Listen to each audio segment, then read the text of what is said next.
मैं हूँ साहिल और आप सुन रहे हैं फियरकास्ट हॉरर पॉडकास्ट। आज की कहानी एक ऐसे कमरे की है जो हर रात अपना किराएदार खुद चुनता है। इंट्रो म्यूजिक धीमे से बजता है और कट हो जाता है। मेरा नाम आरव है। 3 महीने पहले मैं दिल्ली में नई नौकरी के लिए आया था। किराए के लिए जगह तलाशते तलाशते मैं थक चुका था। हर जगह या तो किराया ज्यादा था या रूममेट अजीब। तभी एक दिन मैंने OLX पर एक पोस्ट देखी। सस्ता कमरा, फर्निश्ड, मेट्रो स्टेशन से 5 मिनट की दूरी पर। फोटो में कमरा साफ सुथरा लग रहा था। लकड़ी का बेड, खिड़की के पास पुराना रेडियो और दीवार पर एक गोल घड़ी 2:37 पर रुकी हुई। मालिक का नाम लिखा था मिस्टर शर्मा। मैंने कॉल किया। आवाज़ एकदम ठंडी थी। कमरा देखना है? आज रात 9 बजे आ जाओ बेटा, दिन में तो मैं ऑफिस में रहता हूँ। रात 9 बजे? थोड़ा अजीब लगा पर सस्ता किराया सुनकर मैं मान गया। पृष्ठभूमि में बारिश की आवाज़। उस रात जब मैं वहां पहुंचा तो गली सुनसान थी। बस एक पुराना स्ट्रीट लाइट टिमटिमा रहा था। शर्मा जी का घर नंबर 47 था। बाहर नीली पेंट की हुई दीवार और गेट पर जंग लगी घंटी। मैंने घंटी बजाई। ट्रिंग ट्रिंग। कोई जवाब नहीं।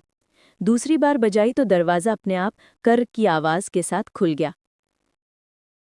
अंदर अंधेरा था। बस दीवार पर लगी घड़ी की सुई हिलते हुए 2:37 पर फिर रुक गई। अचानक पीछे से किसी ने कहा, आओ बेटा, अंदर आ जाओ। शर्मा जी, लगभग 60 के, दुबले, सफ़ेद कुर्ते में, आंखों में अजीब सी चमक। उन्होंने कहा, कमरा ऊपर है, 3री मंजिल पे, बस तुम अकेले रहोगे वहां। मैं ऊपर चला गया।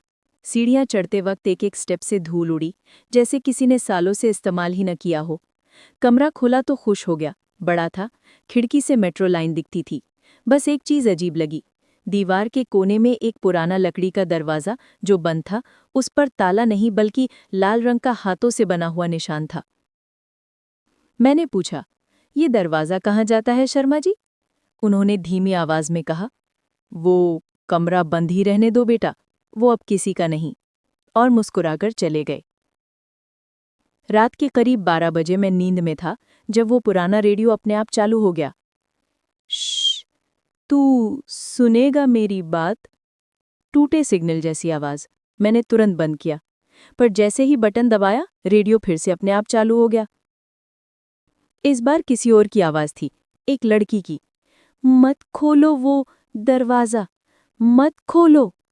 मैं डर गया। रेडियो का प्लग निकाल गया, फिर भी वो आवाज़ आती रही, जैसे कमरे की दीवारों से निकल रही हो। अगले दिन शर्मा जी से पूछा, कल रात रेडियो अपने आप चालू हो गया था? वो मुस्कुराए। अच्छा, पुराने कमरे की चीज़ें हैं बेटा, कभी कभी शॉर्ट सर्किट हो जाता है। पर जब मैंने नीचे वाले नौकर से बात की तो उसने फुसफुसाते हुए कहा, साहब को मत बताना, उस कमरे में पहले एक लड़की रहती थी, उसी ने वो रेडियो लाया था। क्या हुआ था उसके साथ? वो बोला, एक रात उसने भी वो लाल निशान वाला दरवाज़ा खोल दिया था और सुबह बस उसका रेडियो मिला था, बाकी कुछ नहीं। रात को मैं कमरे में बैठा सोच रहा था, शायद सब अंधविश्वास है। मैंने मोबाइल निकाला, ईयरफोन लगाया और सोने की कोशिश की, लेकिन फिर वही रेडियो चालू हो गया। इस बार आवाज़ साफ थी। आरव, अब मेरी बारी है, तेरा नंबर है। रेडियो के स्पीकर से खून की बूंदें गिरने लगी। आज हम वहीं से कहानी शुरू करते हैं जहां आरव का दरवाज़ा खुद ब खुद खुल गया था और कमरे में अंधेरा उतर आया था। कमरे में धीमी हवा की सरसराहट, फिर एक कदमों की आवाज़। आरव ठिठक गया। उसके सामने वो लाल निशान वाला दरवाज़ा अब पूरी तरह खुल चुका था। अंदर से ठंडी हवा आई, इतनी ठंडी कि उसकी सांसें जमने लगी। कमरे के कोने में पड़ा पुराना रेडियो अपने आप चालू था। आरव, तेरा नंबर है। आवाज़ अब साफ थी, एक लड़की की, धीमी, कांपती हुई। आरव ने मोबाइल की टॉर्च ऑन की और अंदर झांका। वहां बस एक पुरानी कुर्सी थी और दीवार पर किसी ने नाखूनों से कुछ लिखा था। 2:37, वही वक्त जब सब खत्म होता है। अचानक पीछे से किसी के हंसने की आवाज़ आई। आरव पलटा, पर कमरा खाली था। रेडियो अब किसी पुराने गीत पर अटक गया था। जब छाए मेरा जादू, कोई बच न पाए और हर शब्द के बीच फुसफुसाहटें। आरव ने दरवाज़ा बंद करने की कोशिश की, लेकिन वो दरवाज़ा जैसे जिंदा हो गया था, हिलता, सांस लेता और अंदर से कोई थपथपा रहा था। टप टप टप। सुबह जब आंख खुली तो आरव जमीन पर था। रेडियो बंद था और दरवाज़ा फिर से बंद दिखा, पर दीवार पर नए शब्द उभर आए थे। एक बार बुला लिया तो लौटना नहीं। वो डर गया और सामान समेटकर नीचे गया। शर्मा जी नीचे बैठे थे, चाय पीते हुए। आरव बोला, मुझे ये कमरा छोड़ना है, आज ही। शर्मा जी ने बिना ऊपर देखे कहा, ठीक है बेटा, वैसे भी तुम ज्यादा नहीं टिकते। ज्यादा नहीं टिकते मतलब? वो मुस्कुराए। तुमसे पहले जो आया था उसने भी कहा था कि रात में दरवाज़ा खुला था, लेकिन फिर वो कभी दिखा नहीं। आरव ने जल्दी से बाहर निकलना चाहा, लेकिन गली में जाते ही उसे कुछ अजीब दिखा। घर के बाहर जो बोर्ड था उस पर नाम लिखा था 47 Sharma house, room for rent, पर नीचे कोने में फीके पेंट में किसी ने लिखा था, किराएदार नहीं, बली चाहिए। वो भागकर मेट्रो स्टेशन पहुंचा। सोचा अब दोबारा उस गली का नाम भी नहीं लूंगा। लेकिन रात को होटल में लेटा तो देखा कि उसके मोबाइल में एक नोटिफिकेशन था, Bluetooth device connected, Sharma radio. Aarav के हाथ कांपने लगे। उसने मोबाइल फेंका और दौड़कर रिसेप्शन गया, पर वहां कोई नहीं था। सिर्फ रिसेप्शन टेबल पर एक पुराना रेडियो रखा था, वही मॉडल, वही खरोचे।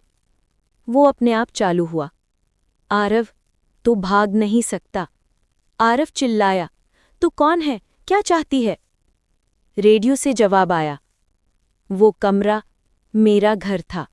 शर्मा ने मुझे वहां बंद कर दिया था, और जब मैं मरी तो मेरी आत्मा हर किराएदार को बुलाती है, ताकि वो भी वो देख सके जो मैंने देखा था। रेडियो की आवाज़ अचानक रुक गई। आरव ने राहत की सांस ली और उठकर कमरे से निकलने लगा। लेकिन जैसे ही उसने दरवाज़ा खोला, सामने वही शर्मा जी खड़े थे। उनकी आंखें अब सफ़ेद थीं, बिना पुतलियों के। वो बोले, कहा था ना बेटा, वो अब किसी का नहीं, अब तू भी उसका है। आरव पीछे हटने लगा, पर दीवारें करीब आने लगी। कमरे का आकार सिकुड़ने लगा। रेडियो से फिर वही घड़ी की टिक टिक, 2:37, 2:37, 2:37। और फिर सन्नाटा। अगले दिन होटल स्टाफ ने कमरे का दरवाज़ा तोड़ा। अंदर सिर्फ एक पुराना रेडियो मिला, और उसके बगल में आरव का मोबाइल, जिसकी स्क्रीन पर वही OLX ऐड खुली थी, कमरा किराए पर उपलब्ध, संपर्क करें मिस्टर शर्मा। कभी कभी कुछ जगहें खुद को खाली नहीं छोड़ना चाहती, वो किसी को अपने अंदर खींच लेती हैं। और फिर हर रात ठीक 2:37 पर एक नया किराएदार दरवाज़ा खोलता है। 2 दिन बाद पुलिस ने शर्मा हाउस में छापा मारा। कमरा खाली था, लेकिन दीवार पर कुछ नया लिखा मिला, वो अभी भी सुन रही है। पुलिस ने वो रेडियो जब्त किया और उसे सदर थाने ले गई। पर उस रात थाने में भी कुछ ऐसा हुआ जिसे कोई तर्क नहीं समझा सका। ड्यूटी ऑफिसर था कुलकर्णी साहब। रात के करीब 2:30 बजे उन्होंने अपने लॉगबुक में लिखा, जब्त किया गया रेडियो, सील्ड। पर जैसे ही उन्होंने कलम रखी, वो रेडियो खुद ब खुद चालू हो गया। क्या तुम सुन रहे हो? कुलकर्णी साहब चौंके। कौन बोल रहा है? मुझे वहां बंद कर दिया गया था।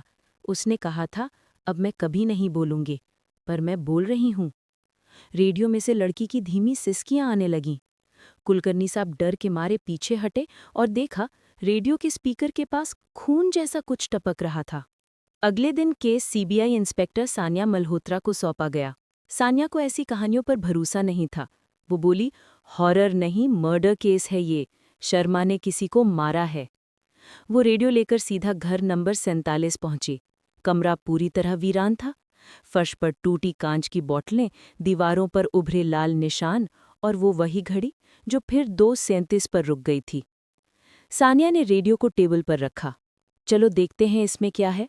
उसने उसका पिछला हिस्सा खोला और चीख उठी। अंदर से एक छोटा बालों का गुच्छा और आधे जले हुए कपड़े का टुकड़ा निकला। कपड़े पर नाम की लेस थी, राधिका। अब सब साफ था। सानिया ने शर्मा के पड़ोसियों से पूछताछ की। सबने एक ही बात कही, वो उसकी किराएदार थी, बहुत खुश रहती थी, पर एक दिन उसकी चीखें सुनी, फिर वो कभी नहीं दिखी। शर्मा ने सबको कहा था वो अपनी मर्जी से चली गई, लेकिन किसी ने उसे जाते नहीं देखा। सानिया ने पुलिस रिकॉर्ड निकाले। राधिका 2018 में मिसिंग रिपोर्ट दर्ज हुई थी और गवाहों के बयान के अनुसार वो आखिरी बार रात 2:37 पर शर्मा के घर के अंदर गई थी। सानिया को समझ आ गया कि राधिका की आत्मा उसी कमरे में कैद है और वो रेडियो उसका जेलखाना बन चुका है। वो रेडियो उठाकर बोली, राधिका, अगर तू सच में यहाँ है तो मुझसे बात कर। रेडियो कुछ देर चुप रहा, फिर वही आवाज़ आई। वो मुझे रोज़ बंद करता था, मेरी चीखें सुनता था और कहता था, अब तेरा गाना सिर्फ मेरे कमरे में बजेगा। मैं उस रेडियो में समा गई क्योंकि वही मेरा आखिरी गीत बजा था। सानिया ने उसी रात शर्मा को गिरफ्तार कर लिया, पर जैसे ही उसे जेल में रखा गया। मैं हूं साहिल और आप सुन रहे हैं फेयरकास्ट हॉरर पॉडकास्ट। आज की रात हम पहुंच चुके हैं इस कहानी के आखिरी पड़ाव पर, वो जगह जहां एक रेडियो ने 3 जिंदगियां निगल लीं और अब चौथी को तलाश रहा है।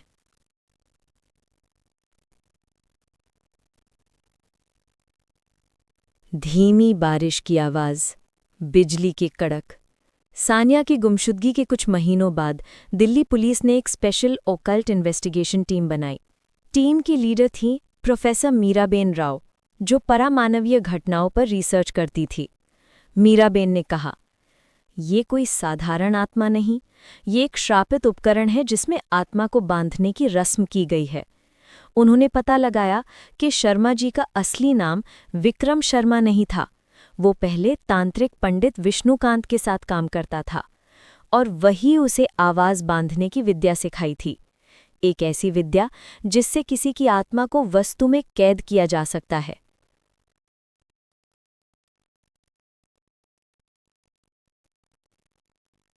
धार्मिक मंत्रों की हल्की गूंज। विष्णुकांत ने 1998 में ये रेडियो एक बलि अनुष्ठान में इस्तेमाल किया था।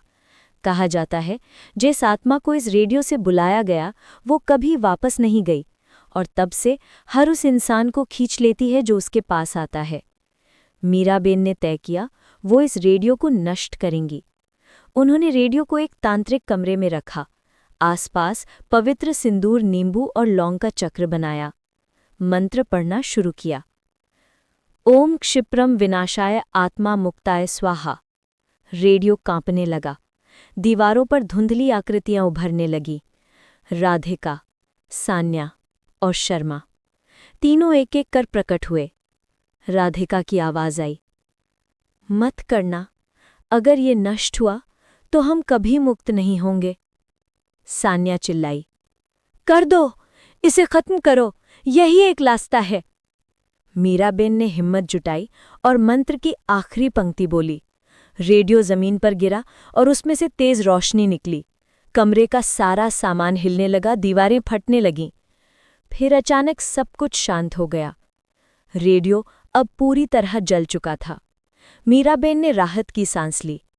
उन्होंने डायरी में लिखा, श्राप समाप्त, आत्माएं मुक्त। लेकिन जब उन्होंने कमरे से बाहर कदम रखा तो हवा में किसी की हंसी गूंजी। मुक्त नहीं, बदला पूरा हुआ है। अगले दिन मीराबेन के सहायक रिया ने उनकी लाश देखी। वो उसी जगह पड़ी थी और उनके हाथों में एक नया रेडियो मॉडल था, चमकता हुआ, बिल्कुल नया। पीछे एक नंबर लिखा था, 48।